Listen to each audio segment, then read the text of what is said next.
ജീവനക്കാരുടെ ഡിജിറ്റൽ പ്രവർത്തനം നിരീക്ഷിക്കാൻ ആഭ്യന്തര സംവിധാനം കൊണ്ടുവന്ന് മെറ്റ വിവാദത്തിൽ. കമ്പനി നൽകിയ ഉപകരണങ്ങളിൽ മോഡൽ കേപ്പബിലിറ്റി ഇനിഷ്യേറ്റീവ് എന്ന ഉപകരണം ഘടിപ്പിക്കും. ജീവനക്കാരുടെ മൗസ് മൂവ്മെന്റ്, കീ സ്ട്രോക്സ് തുടങ്ങിയ പ്രവർത്തന ഡാറ്റ AI ട്രെയിനിങ്ങിന് ഉപയോഗിക്കുമെന്നാണ് റിപ്പോർട്ട്. AI മത്സരത്തിന്റെ മുൻപന്തിയിൽ നിൽക്കാനുള്ള നീക്കത്തിന്റെ ഭാഗമാണിതെന്ന് വിശദീകരണം. എന്നാൽ സ്വകാര്യത സംബന്ധിച്ച് ആശങ്ക.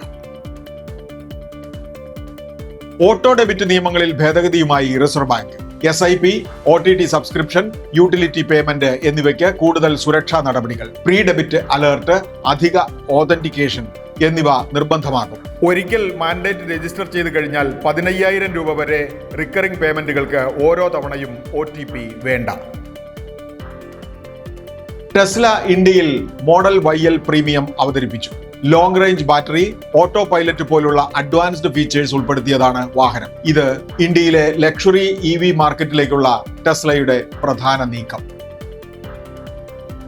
നിഫ്റ്റി FMCG ഇൻഡെക്സ് 2 ദിവസത്തിനിടെ ഉയർന്നത് 4% വരെ. ആഗോള അനിശ്ചിതത്വം മൂലം സുരക്ഷിത നിക്ഷേപമായി FMCG ഓഹരികളിലേക്ക് നിക്ഷേപകർ മാറുന്നതാണ് കാരണം. ഹിന്ദുസ്ഥാൻ യൂണിലിവർ, ITC തുടങ്ങിയ കമ്പനികൾ നേട്ടത്തിൽ.